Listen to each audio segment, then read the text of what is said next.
Either you leave now, or we both leave together when I set fire to this lying hell, I said, holding up the lighter closer to Derek's prized photographs. He stared at me as sweat trickled down his forehead. You wouldn't dare.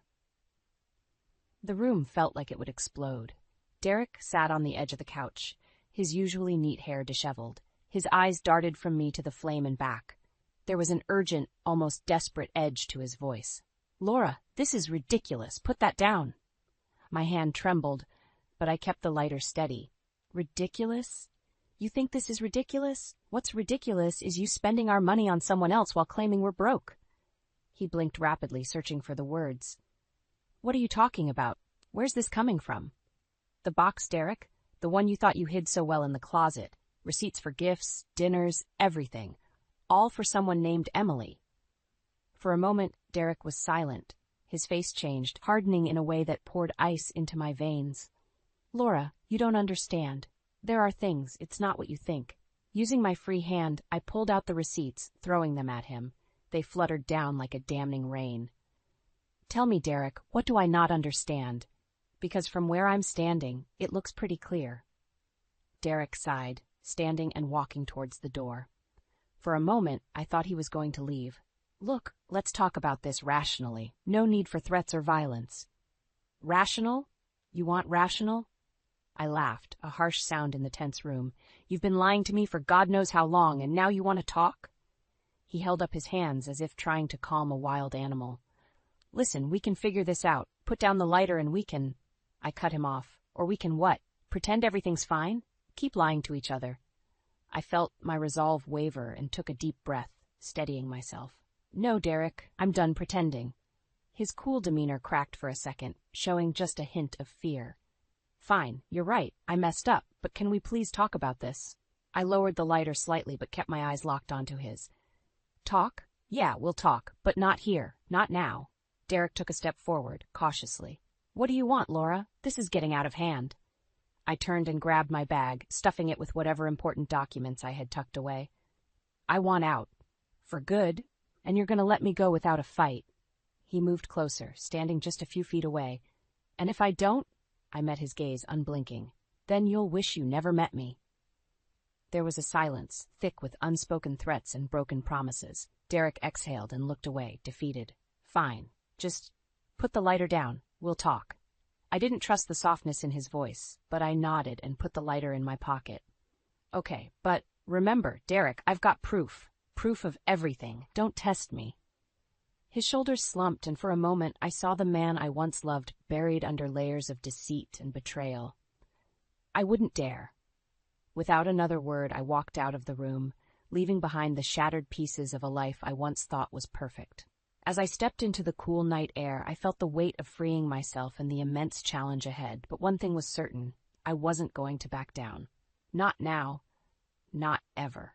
As I left the house, the cold air hit me, snapping me into reality. I got into my car and drove aimlessly for a bit, my mind swirling with thoughts of betrayal and anger. I remembered how things used to be, how Derek used to make me laugh, how we used to plan our future together. It felt like a different lifetime. It was late when I pulled up to Sophia's house. I almost didn't want to disrupt her family, but I had no other place to go. I knocked softly, and moments later, Sophia opened the door, her eyes widening in surprise.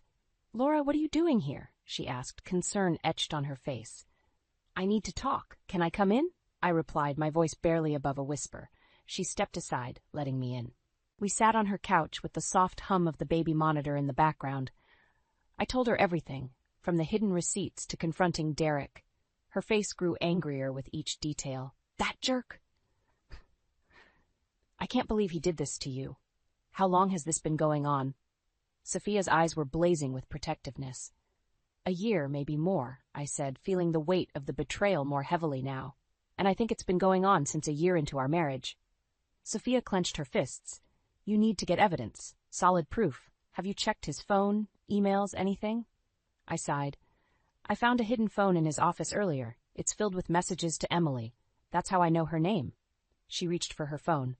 "You need to gather all the evidence you can. Make sure he can't deny it.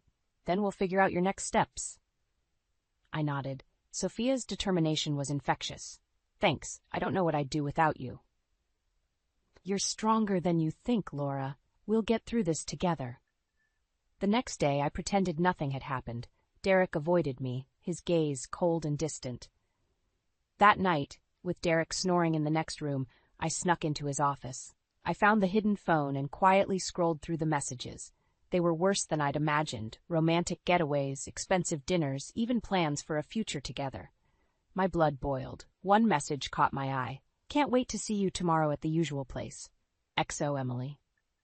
I decided to follow him. The next day, I watched him drive to a fancy restaurant, meeting a younger woman, Emily. I took countless pictures through the window, each click of the camera deepening my resolve. Later, I sat in my car, the weight of my findings settling over me. I couldn't confront him now. Not yet. There was still more to uncover. Days passed, and Derek continued his deceitful routine, blissfully unaware of my silent pursuit. I documented everything, gathering enough evidence to topple his world. One night, as Derek went out again, I sat across from Sophia with all my gathered evidence spread out before us. "This is it," I said, my voice firm. "I've got enough proof now." Sophia looked at me, admiration in her eyes. "So what's your plan?" I took a deep breath, feeling the cold sting of determination. "First, I need a lawyer. Someone who can guide me through this mess without Derek suspecting. I won't go down without a fight." Sophia nodded. "I know someone, David. He's tough and discreet. He'll help you." I leaned back, exhaustion mingling with relief. "Thanks, I'm ready to fight back now." As I left her house that night, I promised myself I wouldn't let Derek's betrayal define me. This was just the beginning of my journey to reclaim my life. No more living in the shadows of lies. It was time to take control. David was the perfect choice. When Sophia introduced us, he got straight to the point. "So tell me everything, Laura. Leave no detail out," he said, sitting across from me in his cramped office. We spent hours going through every piece of evidence I had gathered. He nodded approvingly as I laid out the photos, messages, and receipts. "Good job documenting everything. This will be crucial," David said, shuffling the papers. "But we need more than just proof of his affair. We need to expose his financial abuses, too." I took a deep breath. "I've been looking into our finances. Derek has been hiding debt, spending money recklessly while keeping me in the dark. I've been the main financial supporter without even realizing it." David frowned. "And you've sacrificed your own career goals for his, right?" I nodded, memories of missed opportunities and neglected dreams flashing through my mind.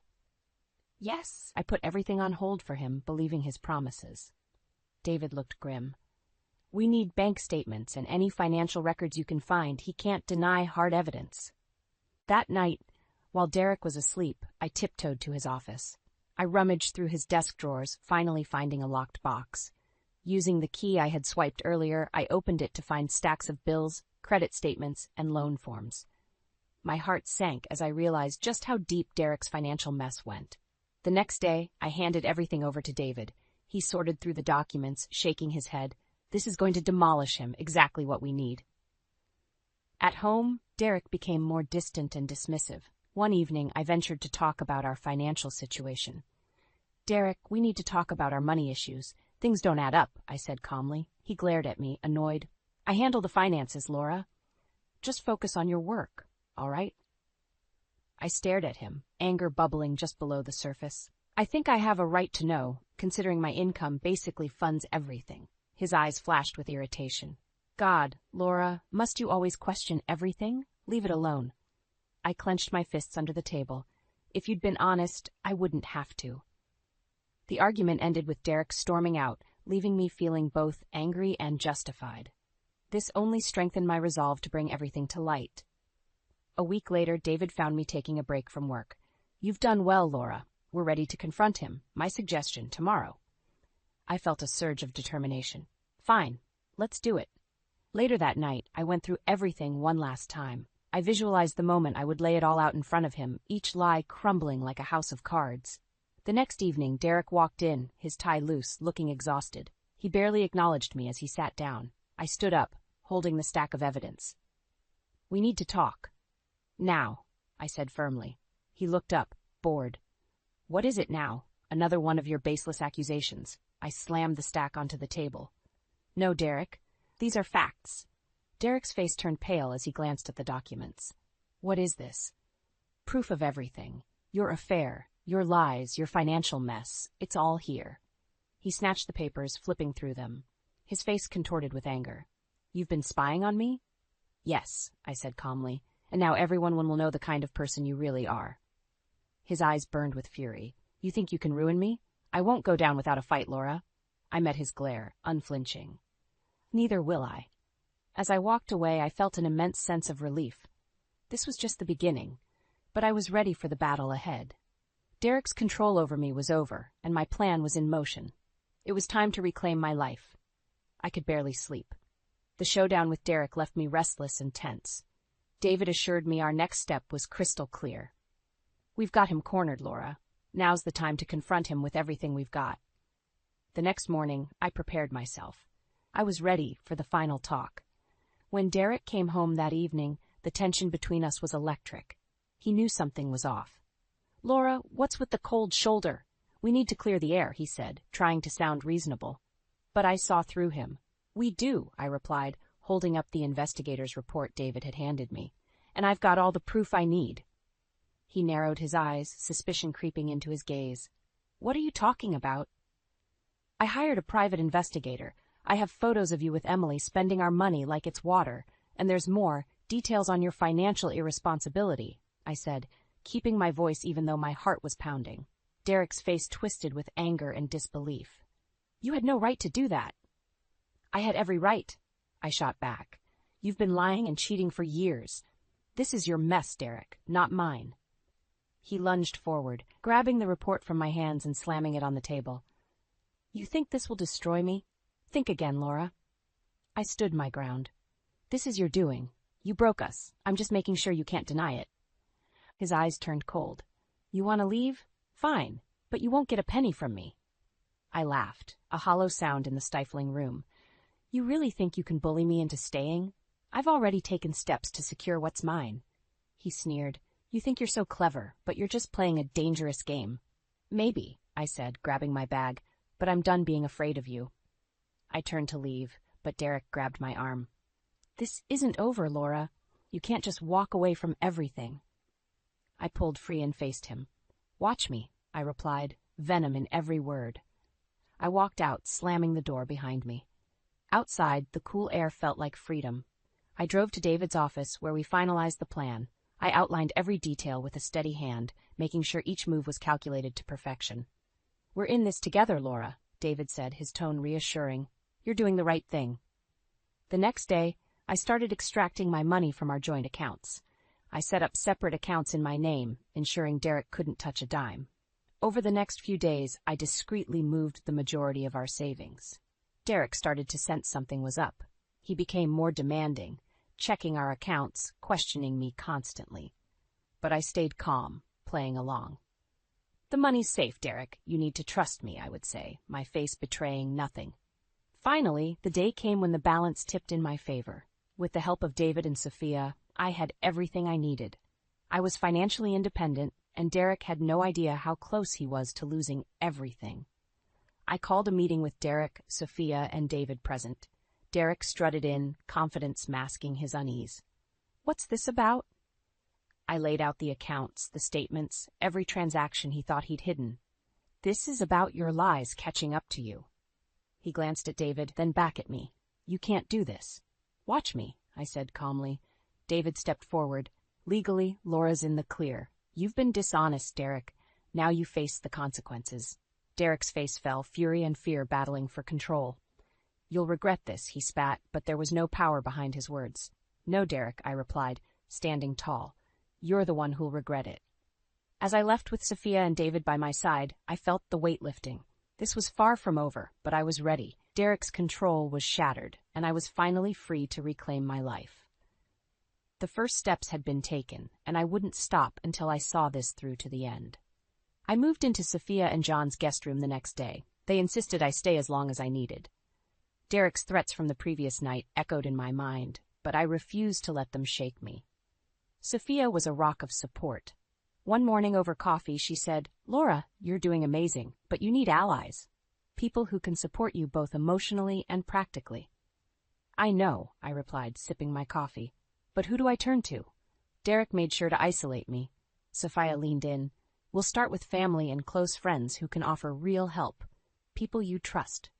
That night, we called my older brother Mike and explained everything. He met us at a local diner, his face a mask of concern and anger. Laura, I had no idea it was this bad, Mike said, gripping my hand tightly. You should have told me sooner. I didn't want to worry you, I said, tears in my eyes. But I need your support now more than ever. Mike's expression hardened. You have it. Anything you need, just ask. Next, I reached out to a few trusted friends. Over the following days, Sophia, John, Mike, and I formed a small but solid support network. They helped me with everything from logistics to emotional encouragement. Meanwhile, David and I were busy making final preparations to secure my independent financial stability. I transferred more funds into my private account, ensuring I had enough to start fresh once I left for good. One evening, Sophia came into the guest room with a smile. John and I have been talking. You should come stay with us until you get back on your feet. We have plenty of room. I shook my head, touched by their generosity. I don't want to impose. Nonsense, John said, appearing in the doorway. We're family, and you need a stable place to stay. I hugged them both, feeling grateful. I'll stay, but I don't want to be a burden. You're never a burden, Sophia said firmly. We'll get through this together. David called later that week with good news. Laura, we've made significant progress. Financially, you're secure. Now it's time to ensure Derek feels the consequences of his actions. What do you mean? I asked, curious. We need to expose him in a way that leaves no room for him to deny or twist the truth. Make sure everyone knows who he really is. A plan started to form in my mind. A way to reveal Derek's betrayal to our entire social circle. An anniversary party, I said slowly. A surprise anniversary party where I can show everyone the truth. David chuckled. That's bold, but it could work. Let's do it. We set the date and made meticulous plans. Invitations went out secretly, and on the night of the party, Sophia and John helped me set everything up at their place. The house was filled with friends, family, and Derek's colleagues. Derek arrived, surprised and pleased by the unexpected celebration. He glanced around, probably thinking he had managed to win me back without even trying. He gave his usual charming smile, oblivious to the storm about to hit. As the night went on, I excused myself to prepare the final pièce de résistance to the visitor. With everyone gathered in the living room, I stood up, holding a glass of wine. Thank you all for coming to celebrate, I began, my voice steady. Derek and I owe you an honest look at our relationship. Derek looked confused, but he didn't suspect anything yet. I clicked a remote, and the slideshow began. Images and messages flashed across the screen, detailing his affair and financial deception. Gasps filled the room. Derek's face turned ashen as he tried to stand, but John blocked his way. Stay, John said quietly but firmly. As the final image lingered on the screen, a message from Derek to Emily about their future together, Derek's colleagues and our friends turned to him, their expressions filled with shock and disgust. Derek, I said, breaking the heavy silence, this is the truth. This is who you are. Derek's mask finally fell. He looked around, realizing the depth of his unraveling. Laura, you can't do this. But I held my ground, surrounded by my newfound allies. Oh, but I did. The room buzzed with whispers, and I saw Derek's reputation crumble before my eyes. This was just the beginning of his downfall, and I was ready for whatever came next. The aftermath of the anniversary party left a chasm that Derek couldn't ignore. Back at home, his fury exploded. How could you do this to me? He screamed, his face red with rage. You've ruined everything.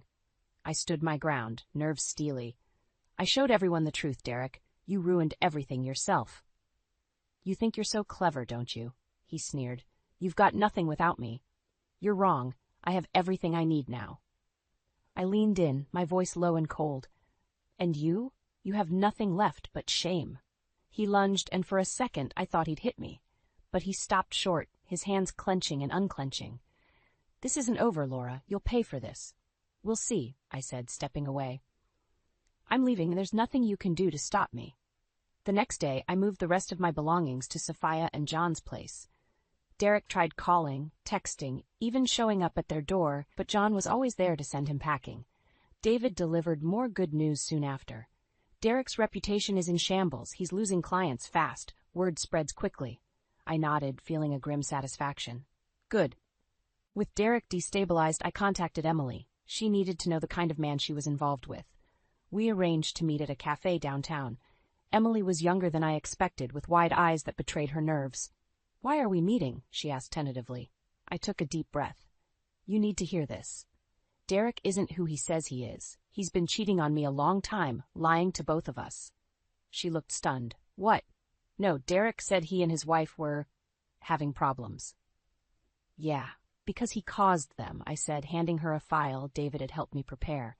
"Read this. It's all the evidence of his deceit." She flipped through the file, her expression shifting from shock to disgust. "I didn't know. I swear I didn't know." "I believe you," I replied softly, "but you deserve to know the truth and to decide what to do with it." Emily looked up, tears in her eyes. "Thank you for telling me. I need to cut ties with him." "Be careful," I warned. "Derek's not just a cheater. He's dangerous when cornered." Emily nodded. "I'll end it. Thanks for opening my eyes." Days later, as I began rebuilding my life, word came that Emily had left Derek. Derek's spiral deepened. No girlfriend, no reputation, no support. David's updates confirmed Derek's decline, each piece of news like a weight lifting off my shoulders. One afternoon, I met with David and Sophia. "What's next?" I asked. David smiled. "You've done more than enough damage. Now, it's about securing your future." Sophia leaned in, her gaze intent. "You need to move out of the shadow of this mess. Start fresh." I nodded, determination burning in my chest.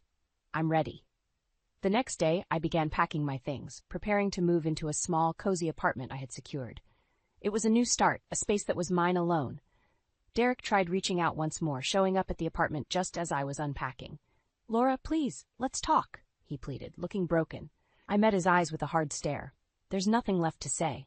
Leave before I call the police." He stood there, desperation in his eyes. "I'll fix this, I promise." "You had your chance, Derek. It's too late." He left, shoulders slumped, the full impact of his downfall finally sinking in. Watching him walk away, I felt a strange mixture of sadness and triumph. As I settled into my new place, I focused on my future. I reconnected with my passions, old friends, and embraced the solitude. Life was different, and it was mine to shape. One evening, as the sun set behind the cityscape, I looked around my new home, feeling a profound sense of peace. No more lies, no more fear, just freedom and the promise of new beginnings. Walking down the street, I felt lighter, more confident. Derek's shadow no longer darkened my path. This was my journey, and it had only just begun. Derek's life was unraveling fast. Without my financial support, his house of cards collapsed. Rumors of his infidelity and financial deceit spread like wildfire, reaching his clients and colleagues. One day, I ran into an old acquaintance, Sarah, at a cafe. Her face lit up when she saw me. "Laura, it's been ages." We chatted briefly before she leaned in, her expression turning serious. "I heard about Derek. Is it true?" "Every word," I said, not holding back. "He lied, cheated, and drained our finances. I had to expose him." Sarah shook her head, sympathy in her eyes. "What a mess." "I'm so sorry, Laura." "It needed to happen," I replied. "I'm rebuilding now, focusing on myself." She smiled.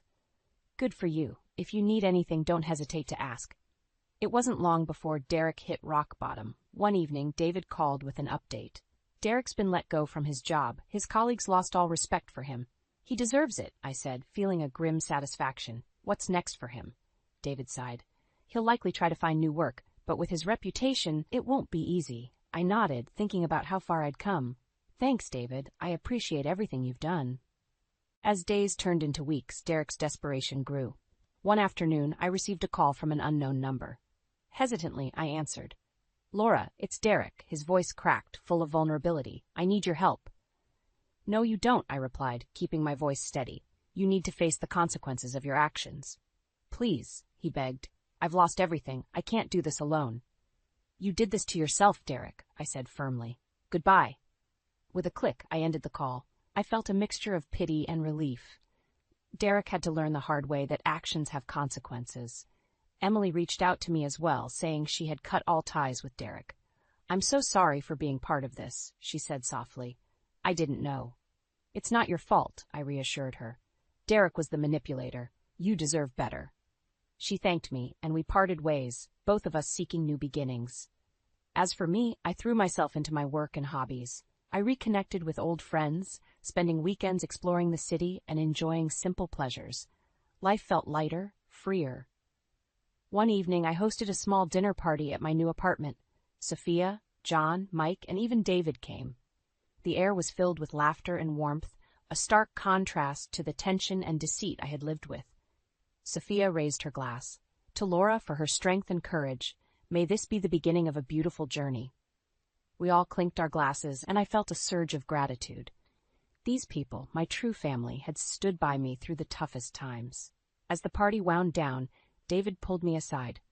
"You've done something incredible, Laura. You've taken back your life." "I couldn't have done it without all of you," I said, glancing around the room at my loved ones. "Thank you," he smiled.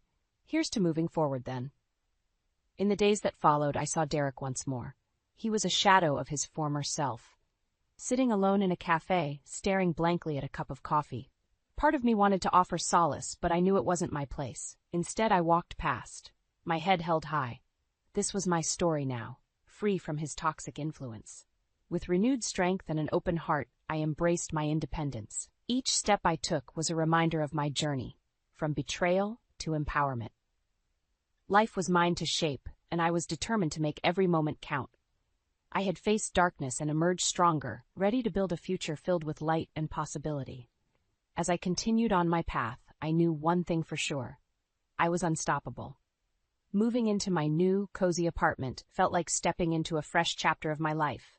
I decorated it with pieces that reflected my taste, each detail carefully selected.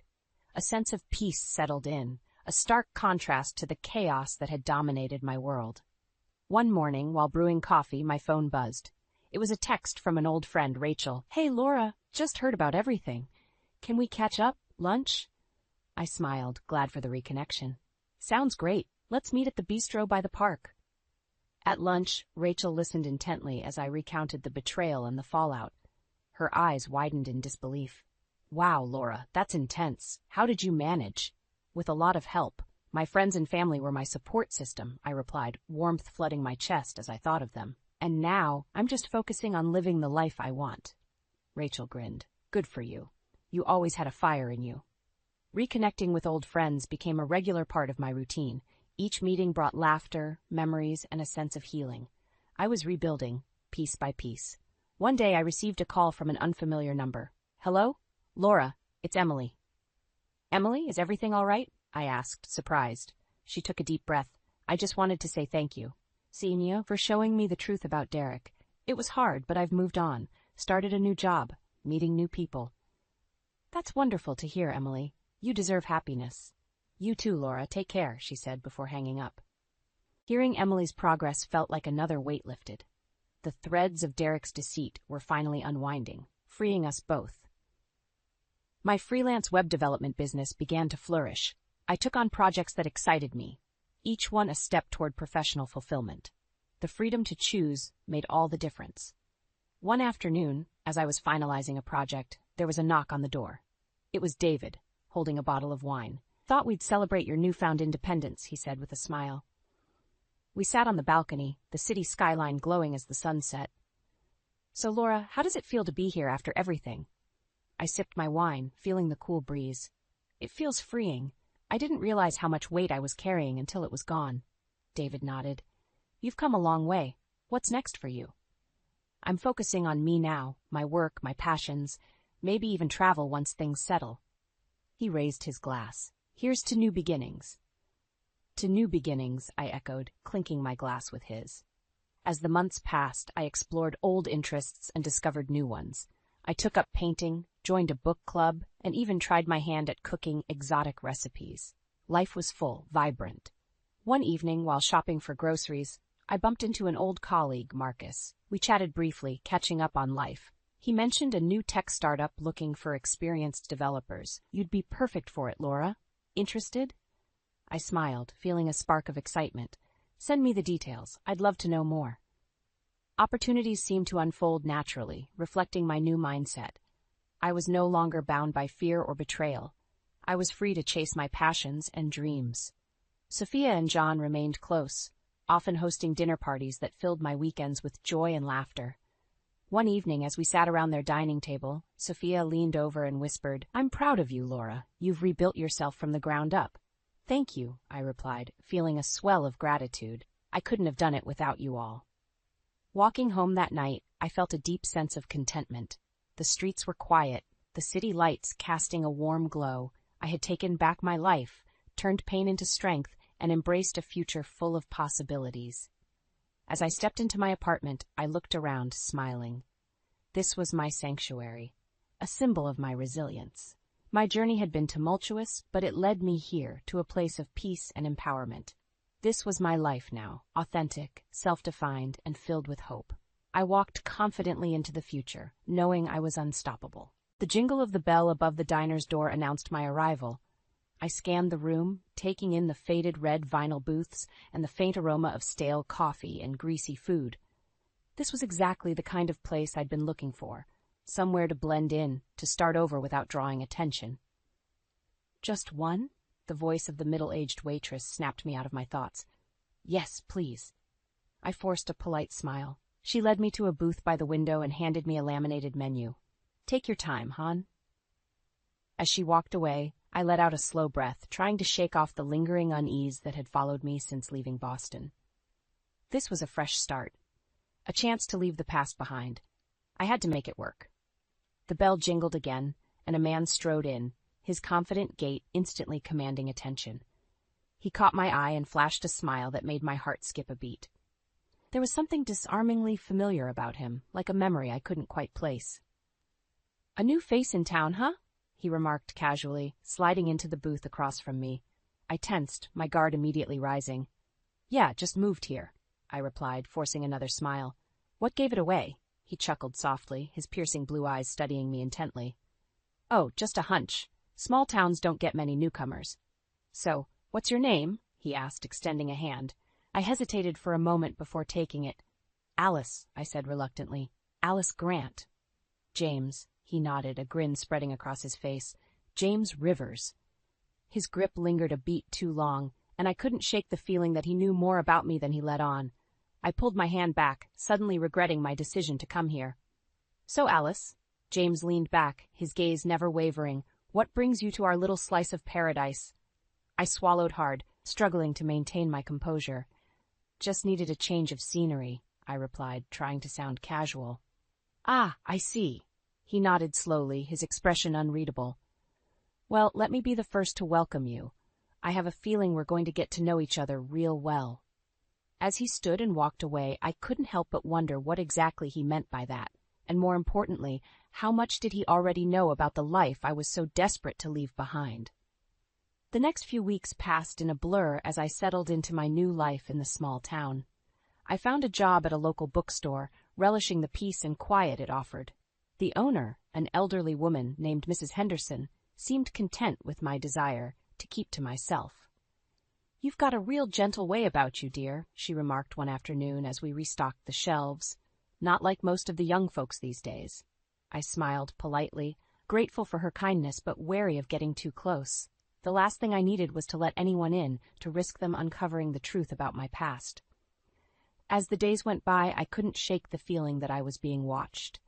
Every time I stepped out of my apartment, I half expected to see that familiar smirk, those piercing blue eyes studying me from a distance. James Rivers. Our encounter at the diner had left me deeply unsettled, and the fact that I hadn't seen him since only amplified my paranoia. Was he watching me, waiting for the right moment to make his move? Or was I just being paranoid, my past trauma clouding my judgment? One crisp autumn evening, as I was closing up the bookstore, the bell above the door jingled, and there he stood, hands in his pockets, that infuriatingly casual smile plastered across his face. "Well, well, if it isn't the mysterious Miss Grant," he drawled, sauntering toward me. "Working hard, I see." I tensed, my fingers tightening around the stack of books I was holding. "What do you want, James?" He held up his hands in mock surrender. "Easy there. No need to get defensive. I'm just making conversation." "Well, I'm not really in the mood for conversation," I snapped, brushing past him toward the front counter. He followed close behind, his footsteps echoing in the empty store. "You know, you've been awfully hard to track down these past few weeks." I froze, my heart pounding in my chest. Track down? What are you talking about? James leaned against the counter, his gaze boring into me. Oh, come on, Alice. You didn't really think you could just disappear, did you? My mouth went dry as the realization washed over me. He knew. Somehow he knew about my past, about the life I'd left behind in Boston. Who are you? I demanded, my voice trembling. What do you want from me? A slow, cruel smile spread across his face. Let's just say I'm a friend of an old acquaintance, and he's been very worried about you, Alice. I felt sick to my stomach, the walls closing in around me. This was it. My past had finally caught up with me, and there was nowhere left to run. My heart raced as James's words sank in. An old acquaintance? There was only one person that could mean Derek.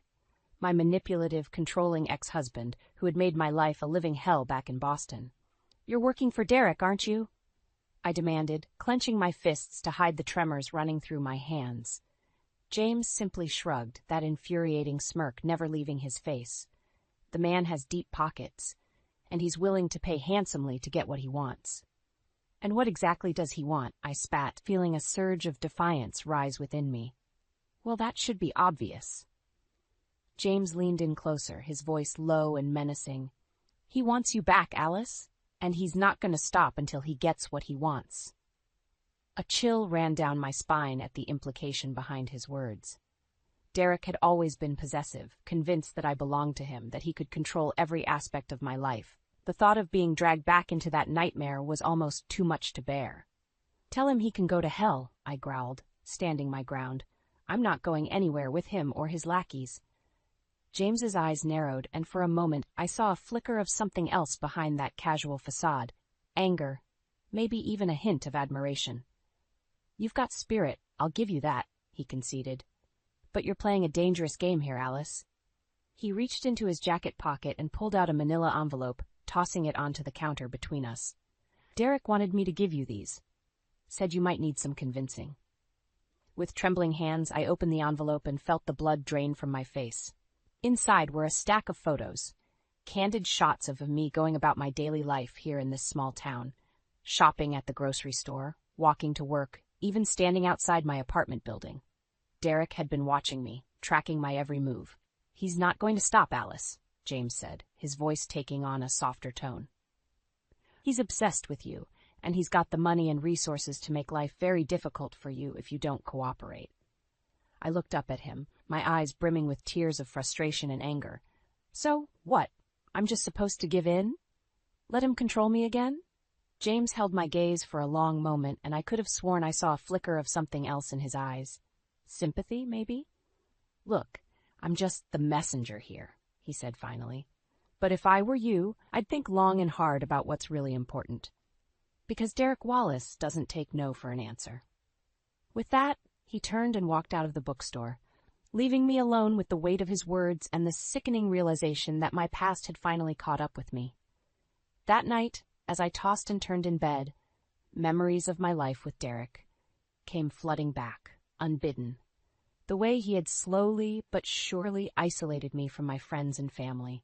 The constant put-downs and criticisms chipping away at my self-worth until I was a mere shell of my former self. And the rage, that terrifying white-hot rage that would flare up at the slightest provocation, leaving me cowering in fear. It had started out so innocently, like it so often does. Derek was charming and attentive, sweeping me off my feet with grand gestures and lavish gifts. But as the months went by, the cracks began to show, the possessiveness, the jealousy, the need to control every aspect of my life. You're mine, Alice, he would growl, his grip tightening around my wrist until I winced in pain. Don't you ever forget that. And I didn't. How could I, when every day was a constant reminder of the power he held over me? The threats, the intimidation tactics, the promises of what he would do if I ever tried to leave. But one night, after a particularly brutal outburst that left me bruised and broken, something inside me finally snapped. I couldn't live like this anymore, constantly walking on eggshells, fearing for my safety and my sanity. So I ran. I packed a bag and slipped out in the middle of the night, leaving behind the luxurious prison Derek had built for me. It wasn't easy. He had eyes and ears everywhere, people loyal to him and the wealth he commanded. But I was determined to start over, to build a life for myself far away from his reach. And for a few blissful weeks, I thought I had succeeded. I found a job, a place to live, and started to piece together the shattered fragments of my life. But then James showed up, shattering the fragile illusion of safety I had constructed. As the sun peeked through my bedroom curtains, I made a decision. I couldn't keep running, not anymore. If Derek wanted a fight, then that's what he would get. I would stand my ground and face him head-on, no matter the cost. With a newfound sense of determination, I threw back the covers and got dressed. There was someone I needed to see, someone who could help me take Derek down once and for all. The crisp autumn air stung my lungs as I made my way through the deserted park, my footsteps crunching on the fallen leaves. This was it, the confrontation I had been both dreading and anticipating. I had left James a terse message, demanding to meet on my terms. Surprisingly, he had agreed without argument. As I rounded the corner, I saw him sitting on a bench, his hands stuffed into the pockets of his jacket. He looked up as I approached, that infuriatingly casual smirk playing on his lips. "You wanted to see me?" he asked, his voice carrying a hint of amusement. I took a deep breath, steeling myself. "I want you to leave me alone, James, and I want you to tell Derek that I'm not going back. Not now. Not ever." He raised an eyebrow, clearly unimpressed by my bravado. "Is that so? And what makes you think either of us is going to listen to your demands?" "Because I have information," I blurted out, my heart pounding in my chest, information that could ruin Derek if it ever got out. That seemed to catch his attention. He sat up straighter, his gaze sharpening. "I'm listening." I took a step closer, my voice low and urgent. "Derek has been embezzling money from his company for years, funneling it into offshore accounts, using it to fund his lavish lifestyle and keep his mistresses happy." James's eyes narrowed, but he didn't interrupt. "I have proof," I continued, my confidence growing. "Bank statements, wire transfers, the whole 9 yards. If that information ever got out, it would destroy him." For a long moment, James was silent, considering my words. Then, to my surprise, he let out a low chuckle. "You've got balls, I'll give you that," he said, shaking his head. "But you really think Derek is going to let a little thing like embezzlement stop him? The man is obsessed with you, Alice. He'll stop at nothing to get you back." I clenched my jaw, refusing to back down. "Then I'll go public with the information. Let the world see the kind of man he really is." James leaned back, studying me with a newfound curiosity. "You know, when I first took this job, I thought you were just another spoiled rich girl running away from her problems. But now—" He trailed off, his gaze lingering on me. "Now I'm starting to think there might be more to you than meets the eye." Before I could respond, the sound of approaching footsteps made us both turn. My heart stopped as a figure emerged from the tree line, a figure I knew all too well. "Well, well," Derek drawled, his eyes cold and calculating as they fell on me. "Isn't this a cozy little reunion?" My heart pounded in my chest as Derek stepped out from the shadows, his expensive suit crisp and immaculate as always. Despite the chill in the air, I felt beads of sweat forming on my brow. "What are you doing here?" I demanded, my voice shakier than I would have liked. Derek's lips curled into a condescending smile. "Is that any way to greet your husband, Alice? After all the trouble I've gone through to find you?" I flinched at the word husband, a bitter reminder of the chains I had so desperately tried to break free from. "We're not married anymore, Derek," I spat. "Not after what you did."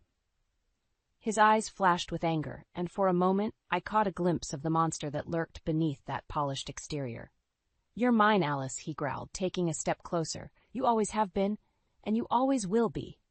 This little game of hide-and-seek ends now." I instinctively backed away, only to feel James tense beside me. To my surprise, he had risen to his feet, positioning himself between Derek and me. "I think the lady has made her position pretty clear," James said, his voice low and even. "She doesn't want anything to do with you." Derek's gaze flickered to James, and a cruel smile spread across his face. "Ah, yes, the hired help. Tell me, how much is my dear wife paying you to play the knight in shining armor?" James didn't rise to the bait. "This has nothing to do with money. Alice is her own person, and she has the right to make her own choices." For a long moment, the two men stared each other down, the tension thick enough to cut with a knife. Then, to my astonishment, Derek threw back his head and laughed. a cold, mirthless sound that sent shivers down my spine. "You really have no idea who you're dealing with, do you?" he sneered, turning his icy glare back to me. "Alice belongs to me, and I'll do whatever it takes to get her back." With a sinking feeling in the pit of my stomach, I realized what he was implying. Derek always had an ace up his sleeve, some leverage or damaging secret he could use to bend people to his will. "What is it this time, Derek?" I asked, my voice barely above a whisper. "What twisted game are you playing?" His smile was chilling. "Let's just say I have a little something that could make your life very, very difficult if you don't cooperate." He paused, letting the threat hang in the air. "But we can discuss that later. For now, I think it's time we went home, don't you?" I opened my mouth to protest, but the words died on my lips as Derek's hand moved ever so slightly, and I caught a glimpse of something metallic peeking out from beneath his jacket. A gun. The world seemed to slow to a crawl as Derek's hand moved towards the gun tucked into his waistband. My heart hammered in my chest, every instinct screaming at me to run, to get as far away from this man as possible. But before either of us could react, James was on him, grabbing Derek's wrist and twisting it behind his back with a sickening crack. The gun clattered to the ground as Derek let out a howl of pain. "You son of a bitch," he spat, struggling against James's iron grip. "Do you have any idea who you're dealing with?" "I'm dealing with a coward who threatens women with guns," James growled, his face contorted with fury. "A pathetic excuse for a man." With his free hand, Derek reached into his jacket, no doubt going for another weapon. But James was faster, delivering a vicious blow to Derek's midsection that doubled him over, wheezing. "Alice, run," James barked, his attention momentarily diverted. It was all the opening Derek needed. With a feral snarl, he wrenched himself free and lunged at James, the two men grappling viciously on the ground. I stood frozen, paralyzed by the brutal scene unfolding before me. "Go!" James shouted again, his voice strained as he fought to keep Derek at bay. "Get out of here!" Snapping out of my daze, I turned and ran, my feet pounding against the pavement as I fled the park.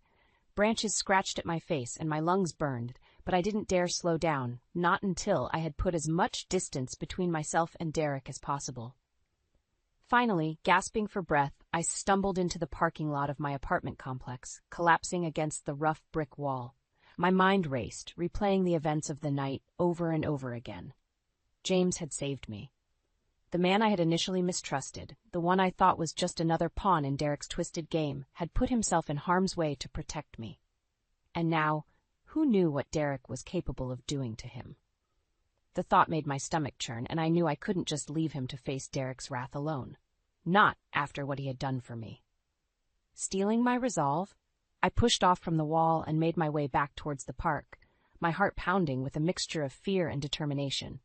As I drew closer, I could hear the sounds of the struggle, grunts of exertion, the dull thud of fists connecting with flesh.